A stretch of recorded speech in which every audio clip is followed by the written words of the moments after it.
Chapter 15. The room had a few threadbare tapestries and 4 chairs. I forced myself to sit straight against the stiff wood back, as a prince should. Achilles' face was tight with emotion, and his neck flushed. It was a trick, he accused. Odysseus was unperturbed. You were clever in hiding yourself. We had to be cleverer still in finding you. Achilles lifted an eyebrow in princely hauteur. Well, you found me. What do you want? We want you to come to Troy, Odysseus said. And if I do not want to come, then we make this known. Diomedes lifted Achilles' discarded dress. Achilles flushed as if he'd been struck. It was one thing to wear a dress out of necessity, another thing for the world to know of it. Our people reserved their ugliest names for men who acted like women. Lives were lost over such insults. Odysseus held up a restraining hand. We are all noble men here, and it should not have to come to such measures. I hope we can offer you happier reasons to agree. Fame, for instance. You will win much of it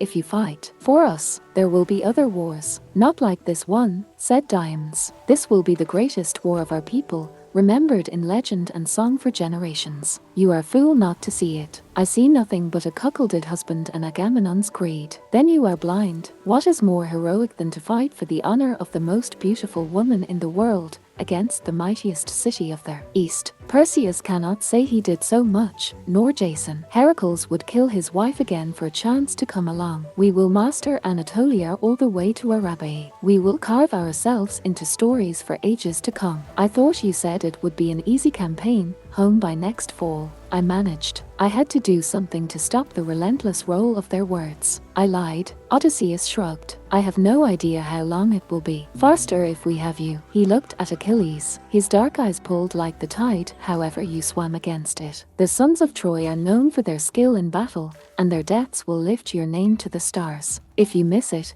you will miss your chance at immortality. You will stay behind, unknown. You will grow old, and older in obscurity. Achilles frowned. You cannot know that. Actually, I can. He leaned back in his chair. I am fortunate to have some knowledge of the gods. He smiled as if at a memory of some divine mischief. And the gods have seen fit to share with me a prophecy about you. I should have known that Odysseus would not come with tawdry blackmail as his only coin. The stories named him Patroclus, the man of many turnings. Fear stirred in me like ash. What prophecy? Achilles asked, slowly. That if you do not come to Troy, your godhead will wither in you, unused. Your strength will diminish. At best, you will be like Lycomedes here, mouldering on a forgotten island with only daughters to succeed him. Scyros will be conquered soon by a nearby state. You know this as well as I. They will not kill him. Why should they? He can live out his years in some corner eating the bread they soften for him, senile and alone. When he dies, people will say, who? The words filled the room,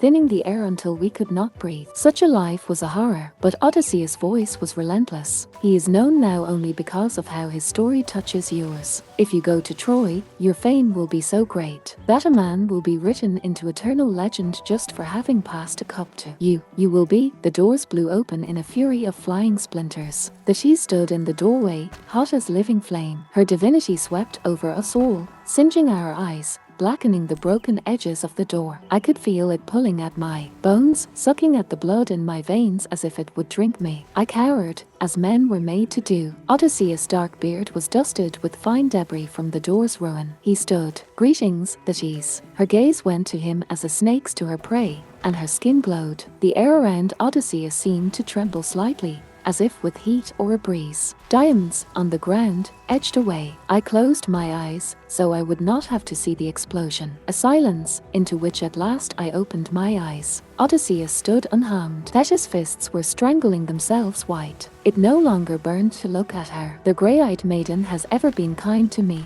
Odysseus said, almost apologetically. She knows why I am here. She blesses and guards my purpose. It was as if I had missed a step of their conversation. I struggled now to follow. The grey-eyed maiden, goddess of war and its arts. She was said to prize cleverness above all. Athena has no child to lose. The words grated from Thetis' throat, hung in the air. Odysseus did not try to answer, only turned to Achilles. Ask her, he said. Ask your mother what she knows. Achilles swallowed, loud in the silent chamber. He met his mother's black eyes. Is it true, what he says? The last of her fire was gone, only marble remained. It is true, but there is more, and worse that he has not said. The words came tonelessly, as a statue would speak them. If you go to Troy, you will never return. You will die a young man there. Achilles' face went pale. It is certain. This is what all mortals ask first, in disbelief, shock, fear. Is there no exception for me? It is certain. If he had looked at me then, I would have broken. I would have begun to weep and never stopped. But his eyes were fixed on his mother. What should I do? He whispered, the slightest tremor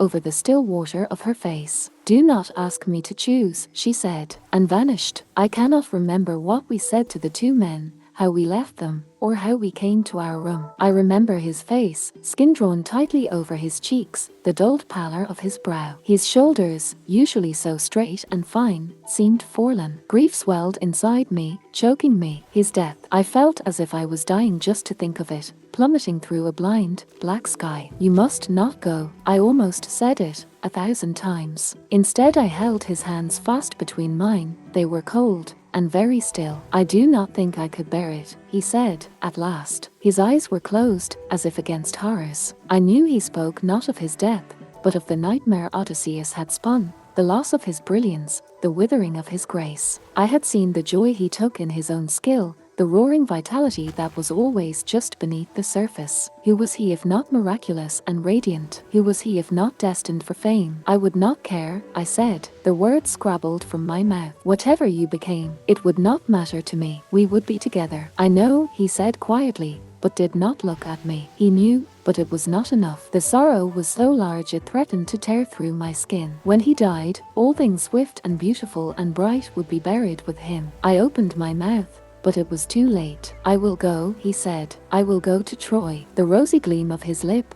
the fevered green of his eyes. There was not a line anywhere on his face, nothing creased or graying, all crisp. He was spring, golden and bright. Envious death would drink his blood and grow young again. He was watching me, his eyes as deep as earth. Will you come with me? He asked. The never-ending ache of love and sorrow. Perhaps in some other life I could have refused, could have torn my hair and screamed, and made him face his choice alone. But not in this one. He would sail to Troy and I would follow, even into death. Yes, I whispered. Yes. Relief broke in his face, and he reached for me. I let him hold me, let him press us length to length so close that nothing might fit between us. Tears came and fell. Above us, the constellation spun and the moon paced her weary course. We lay stricken and sleepless as the hours passed. When dawn came, he rose stiffly. I must go tell my mother, he said. He was pale, and his eyes were shadowed. He looked older already. Panic rose in me. Don't go, I wanted to say, but he drew on a tunic and was gone. I lay back and tried not to think of the minutes passing. Just yesterday we had had a wealth of them. Now each was a drop of heart's blood lost. The room turned grey, then white. The bed felt cold without him, and too large. I heard no sounds, and the stillness frightened me. It is like a tomb. I rose and rubbed my limbs, slapped them awake,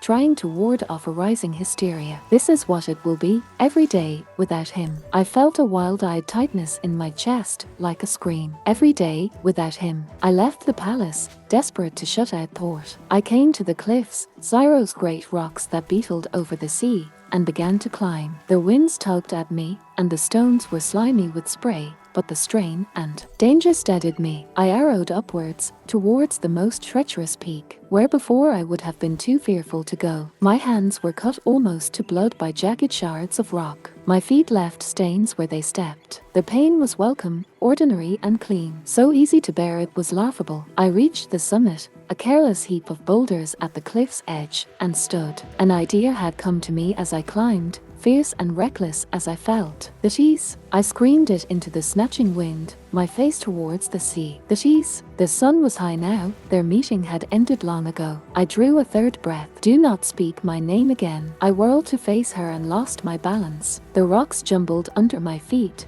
and the wind tore at me. I grabbed at an outcrop, steadied myself. I looked up. Her skin was paler even than usual, the first winter's ice. Her lips were drawn back to show her teeth. You are a fool, she said. Get down. Your half-wit death will not save him. I was not so fearless as I thought. I flinched from the malice in her face. But I forced myself to speak, to ask the thing I had to know of her. How much longer will he live? She made a noise in her throat, like the bark of a seal. It took me a moment to understand that it was laughter. Why, would you prepare yourself for it? Try to stop it. Contempt spilled across her face. Yes, I answered, if I can. The sound again, please. I knelt. Please tell me. Perhaps it was because I knelt. The sound ceased, and she considered me a moment. Hector's death will be first, she said. This is all I am given to know. Hector, thank you, I said. Her eyes narrowed, and her voice hissed like water poured on coals. Do not presume to thank me. I have come for another reason. I waited. Her face was white as splintered bone. It will not be so easy as he thinks. The fates promise fame, but how much? He will need to guard his honor carefully. He is too trusting. The men of Greece, she spat the words, are dogs over a bone. They will not simply give up preeminence to another. I will do what I can. And you? Her eyes flickered over my long arms and skinny knees. You will not disgrace him. Do you understand? Do you understand? Yes, I said, and I did. His fame must be worth the life he paid for it. The faintest breath of air touched her dress's hem, and I knew she was about to leave,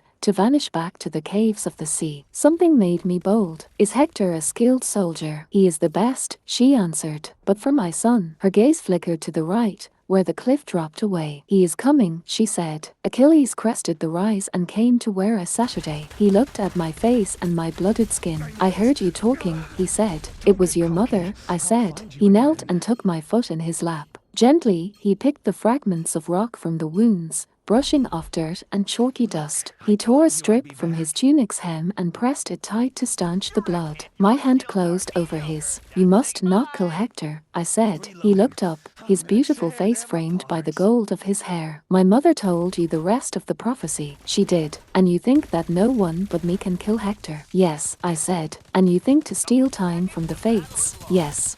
A sly smile spread across his face. He had always loved defiance. Well, why should I kill him? He has done nothing to me. For the first time then, I felt a kind of hope. We left that afternoon. There was no reason to linger. Ever dutiful to custom, Lycomedes came to bid us farewell. The three of us stood together stiffly. Odysseus and Diomedes had gone ahead to the ship. They would escort us back to Tyre, where Achilles would muster his own troops. There was one more thing to be done here, and I knew Achilles did not wish to do it. Lycomedes, my mother has asked me to convey her desires to you. The faintest tremor crossed the old man's face, but he met his son-in-law's gaze. It is about the child, he said. It is. And what does she wish? The king asked, wearily. She wishes to raise him herself. She, Achilles, faltered before the look on the old man's face. The child will be a boy, she says. When he is weaned, she will claim him. Silence. Then Lycomedes closed his eyes. I knew he was thinking of his daughter.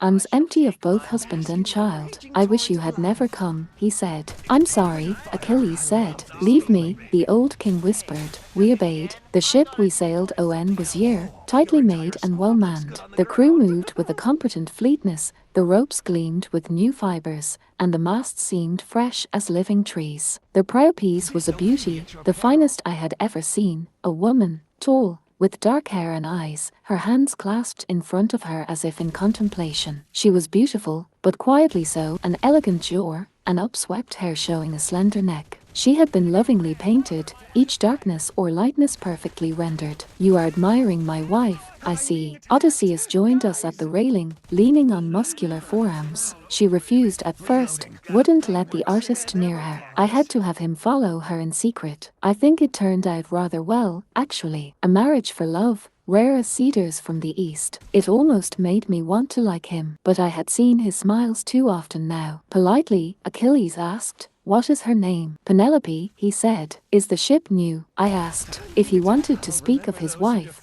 I wanted to speak of something else. Very. Every last timber of it, from the best wood that Ithaca has. He slapped the railing with his large palm, as one might the flank of a horse. Bragging about your new ship again. Diomedes had joined us. His hair was lashed back with a strip of leather, and it made his face look sharper even than usual. Diomedes spat into the water. The king of Argos is unusually eloquent today, Odysseus commented. Achilles had not seen their game before, as I had. His eyes went back and forth between the two men. A small smile curled at the corner of his mouth. Tell me, Odysseus continued, do you think such quick wit comes from your father having eaten that man's brains? What? Achilles' mouth hung open. You don't know the tale of mighty Tydeus, king of Argos, eater of brains. I've heard of him, but not about their brains. I was thinking of having the scene painted on our plates, Diamond said. In the hall, I had taken Diamonds for Odysseus' dog, but there was a keenness that hummed between the two men,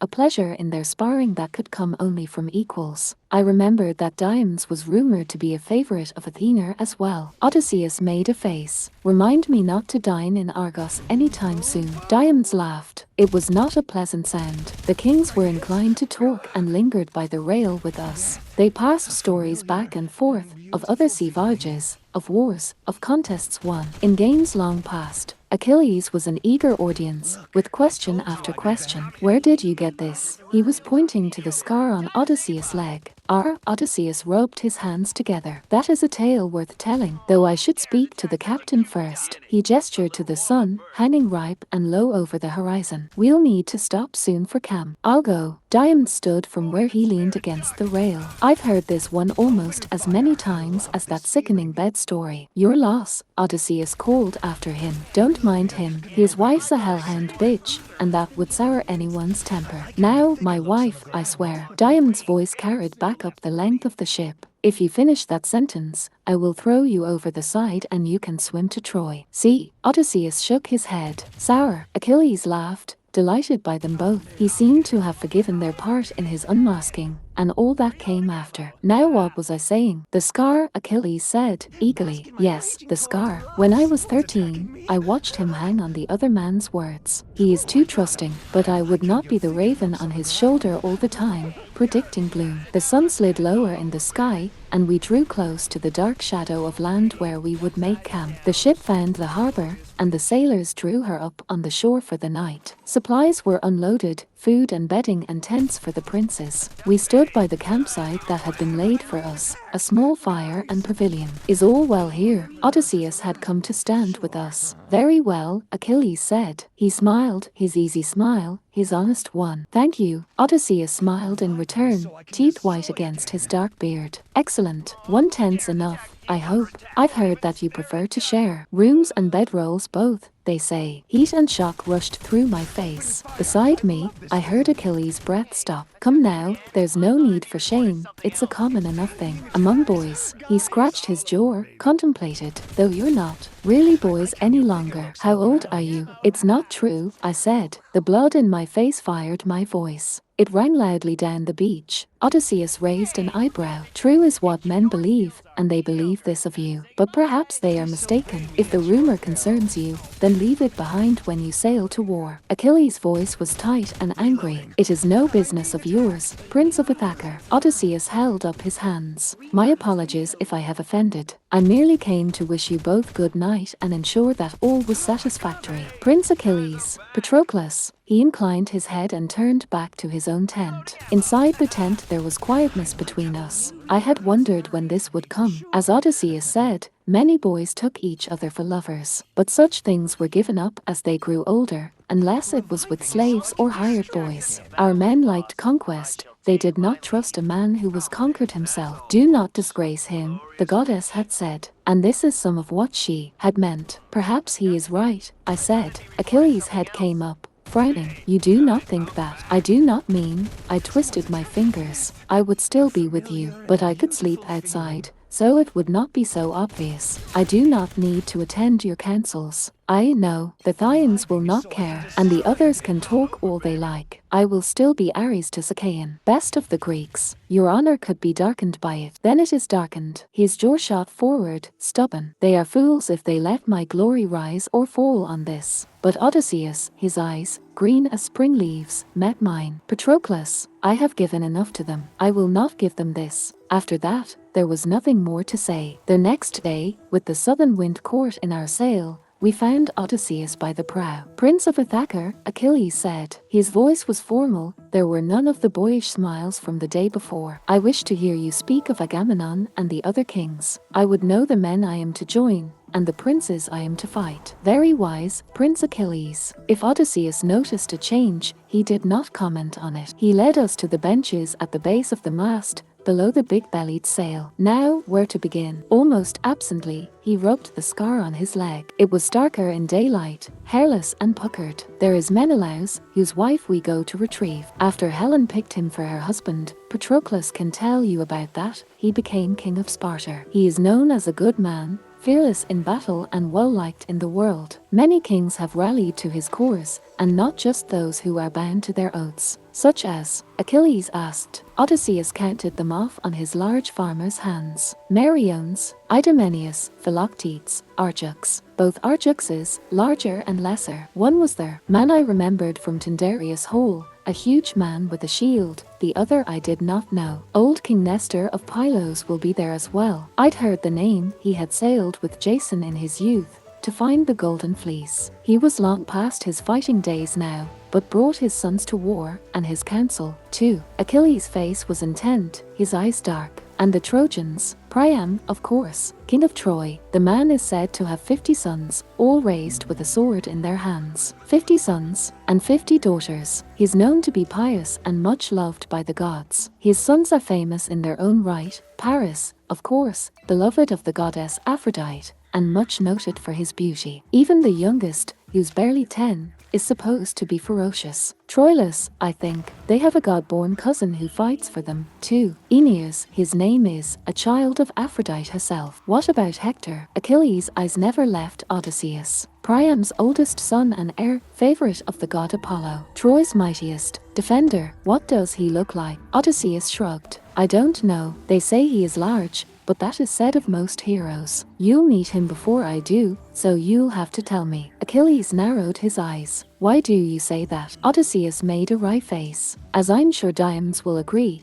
I am a competent soldier, but no more. My talents lie elsewhere. If I were to meet Hector in battle, I would not be bringing back news of him. You, of course, are a different matter. You will win the greatest fame from his death. My skin went cold. Perhaps I would, but I see no reason to kill him. Achilles answered coolly. He has done nothing to me. Odysseus chuckled, as if a joke had been made. If every soldier killed only those who'd personally offended him, Polites would have no wars at all. He lifted an eyebrow, though maybe it's not such a bad idea. In that world, perhaps I'd be Ares to Sicyon instead of you. Achilles did not answer. He had turned to look over the ship's side at the waves beyond. The light fell upon his cheek, lit it to glowing. You have told me nothing of Agamemnon, he said. Yes, our mighty king of Mycenae. Odysseus leaned back again. Proud scion of the house of Atreus. His great-grandfather Tantalus was a son of Zeus. Surely you've heard his story. All knew of Tantalus' eternal torment. To punish his contempt for their powers,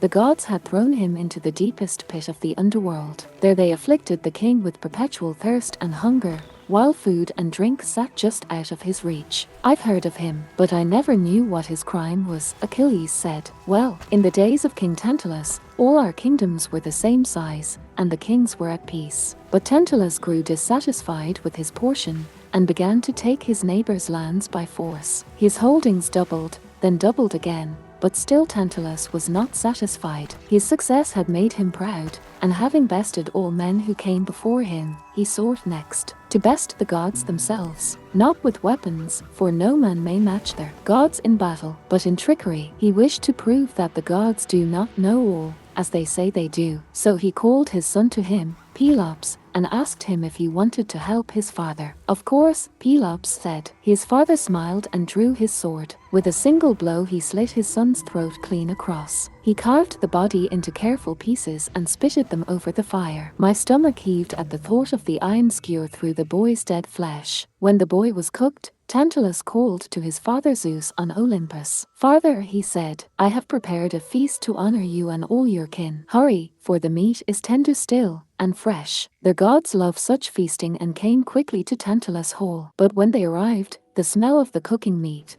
normally so dear, seemed to choke them. At once Zeus knew what had been done. He seized Tantalus by the legs and threw him into Tartarus to suffer his eternal punishment. The sky was bright and the wind brisk, but in the spell of Odysseus' story I felt that we were by a fireside, with night pressing all around. Zeus then drew the pieces of the boy back together and breathed a second life into him. Pelops, though only a boy, became king of Mycenae. He was a good king, distinguished in piety and wisdom, yet many miseries afflicted his reign. Some said that the gods had cursed Tantalus' line, condemning them all to violence and disaster. Pelops' sons, Atreus and Thyestes, were born with their grandfather's ambition, and their crimes were dark and bloody, as his had been. A daughter raped by her father, a son cooked and eaten, all in their bitter rivalry for the throne. It is only now, by the virtue of Agamemnon and Menelaus, that their family fortune has begun to change. The days of civil war are gone, and Mycenae prospers under Agamemnon's upright rule. He has won just renown for his skill with the spear and the firmness of his leadership. We are fortunate to have him as our general. I had thought Achilles was no longer listening, but he turned now, frowning. We are each generals. Of course, Odysseus agreed, but we are all going to fight the same enemy, are we not? 24 generals on one battlefield will be chaos and defeat. He offered a grin. You know how well we all get along. We'd probably end up killing each other instead of the Trojans. Success in such a war as this comes only through men sewn to a single purpose,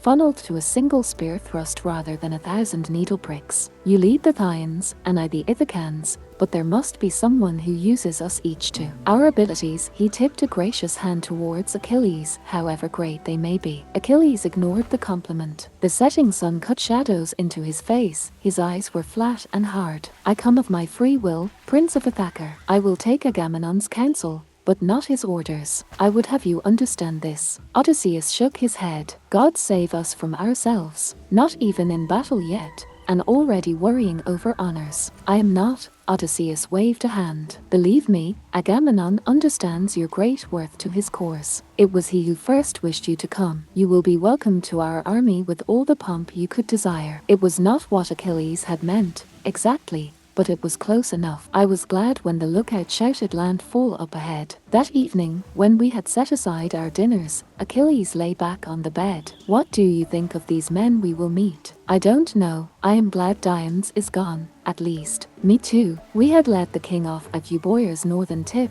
to wait for his army from Argos. I do not trust them. I suppose we will know soon enough what they are like, he said. We were silent a moment, thinking of that. Outside, we could hear the beginnings of rain, soft, barely sending on the tent roof. Odysseus said it would storm tonight. An Aegean storm, quickly here and quickly gone. Our boat was safely beached, and tomorrow would be clear again. Achilles was looking at me. Your hair never quite lies flat here. He touched my head, just behind my ear. I don't think I've ever told you how I like it. My scalp prickled where his fingers had been. You haven't, I said. I should have. His hand drifted down to the V at the base of my throat, drew softly across the pulse. What about this? Have I told you what I think of this, just here? No, I said. This surely, then. His hand moved across the muscles of my chest. My skin warmed beneath it. Have I told you of this? That you have told me. My breath caught a little as I spoke. And what of this? His hand lingered over my hips,